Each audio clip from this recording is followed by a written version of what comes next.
is r/anti-work? A good time, that's what it is. Hi, my name is Rinahra and welcome to my sorry excuse of a channel. Before we get started, I'd really appreciate it if you were to hit that like button to help support the channel. And subscribe if you want to see more videos like this that I may or may not regret 10 years into the future. r/anti-work is a subreddit on the popular internet forum reddit.com. For those of you who are unfamiliar with Reddit, it calls itself the front page of the internet. And within Reddit, there are some more niche categories called subreddits, where people can find communities of similar interests like r/potato salad, trees, and Disney vacation, just to name a few. r/anti-work is anti-anti.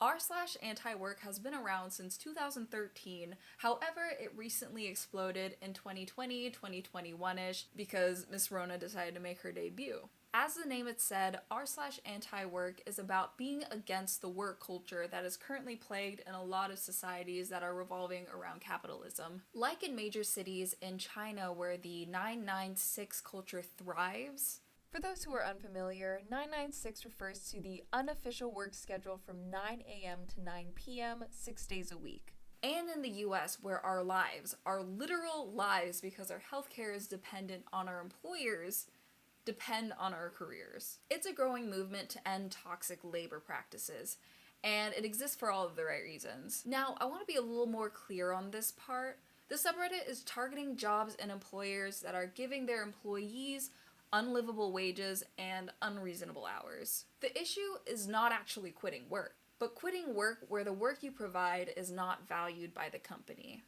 as much as it should be. And to give you an idea of the kind of posts that you'll see on this subreddit, here are a couple of my favorites. Now this looks like a screenshot of a tweet, and it reads, "I realize this is a controversial take, but maybe being one blown tire, one broken bone, or one paycheck away from homelessness and financial ruin at all times isn't actually freedom, the way we were raised to believe it is." And this looks like a classic example of what the day-to-day struggles of what living paycheck to paycheck is like. Another popular type of posts are quitting jobs through text, like this one here. It looks like a conversation between a manager and an employee. So it starts off with, "Hello, Sophie's just quit and we're already short-staffed. I hate to be the bearer of bad news, but it looks like I'll need you to come in on Thanksgiving." "Fortunately, I'll be out of town visiting family as I told you in October. You approved it, and I am unable to change my plans. I'm sorry."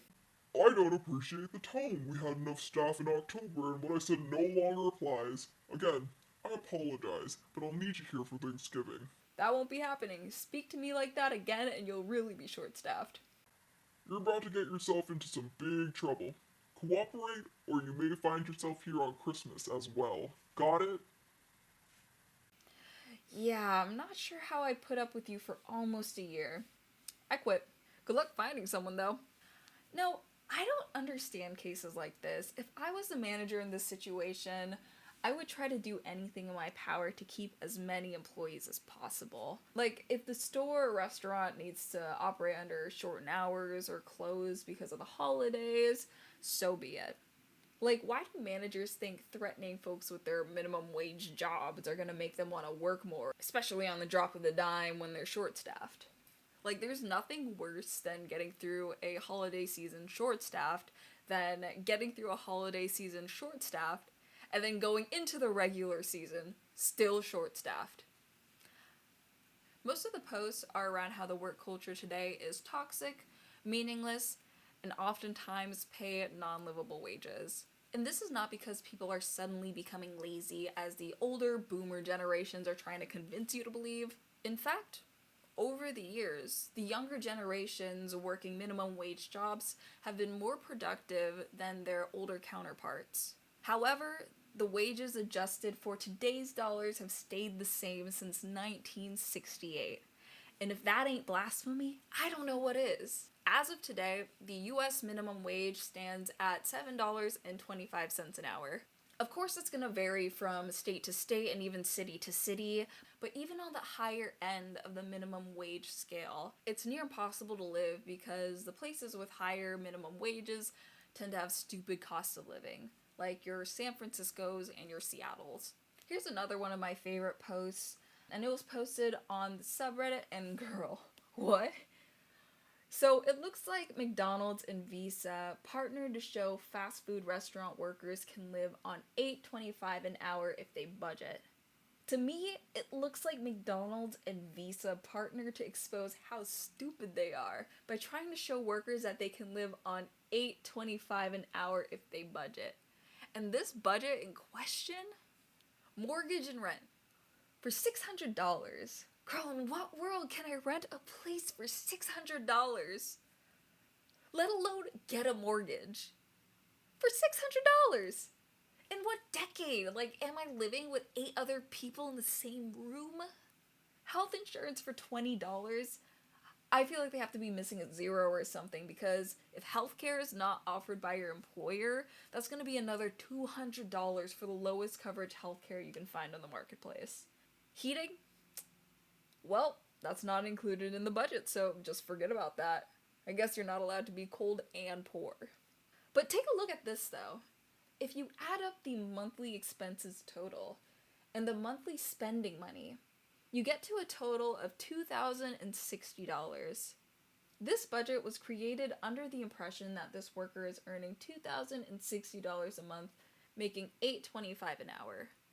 So here's what the math looks like. If you take $2,060 and you divide it by the $8.25 an hour that they base this entire budget on, you get around 250 hours of work in a month.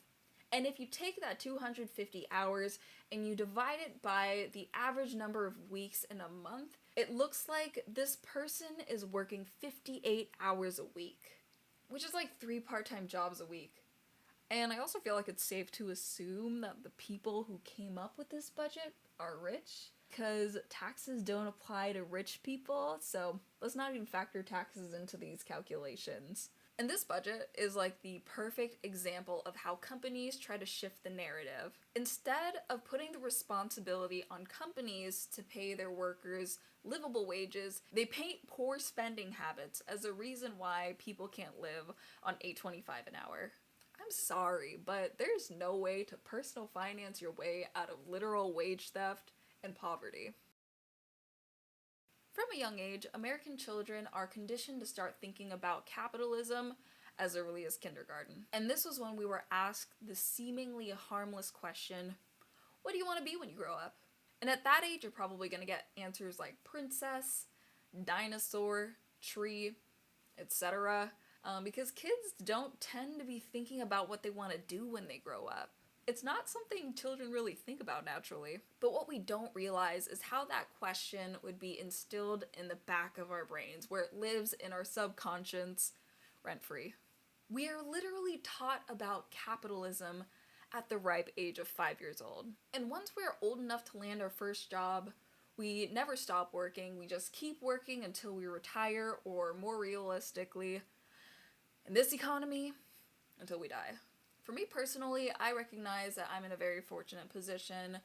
I work as a consultant at a medium-sized management firm, but if I'm going to be honest, the work I do doesn't make me excited to wake up in the morning.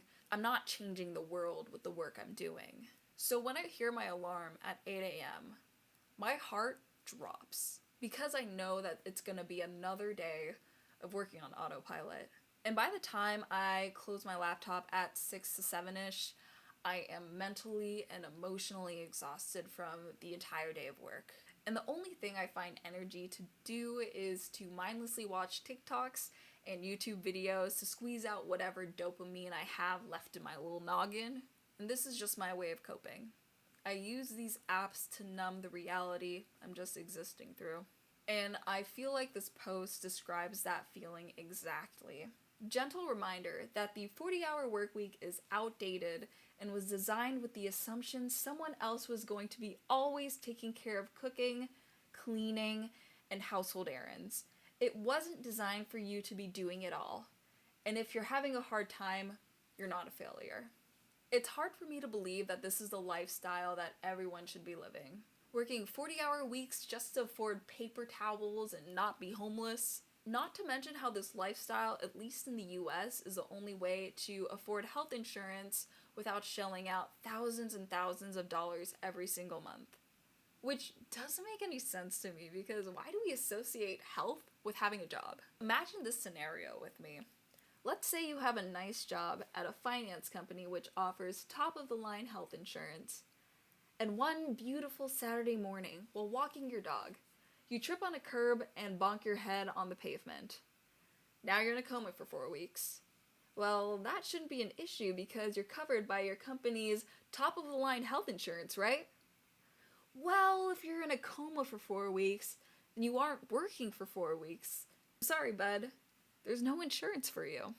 But you want to know what is for you? Hundreds and thousands of dollars of medical debt that will follow you for the rest of your life. Make that make sense. We are all human. Our bodies are not built like well-oiled machines. Literally any other developed nation considers healthcare a fundamental right. Like, hello, US, catch up. And I personally don't want my healthcare to rely on the job that's probably causing all of my health problems in the first place. Now you might be wondering, oh, what about all the poor companies? What are they gonna do? What's gonna happen to them? well, over the last couple centuries, companies have been lobbying against policies like banning child labor, preventing employees from unionizing, and not wanting to give equal wages for people of color and women. And the companies are just going to do what they've always done. Figure it out. If a company can't afford to pay their workers livable wages, then that company should not exist. Period. And with that, I'll end the video. If you enjoyed this video, please give this video a thumbs up and consider subscribing to this channel for more content like this in the future. Also, drop a comment down below talking about your own horrible work experiences or horrible interactions with bosses. I'm super curious and I'd love to know. Thanks for watching!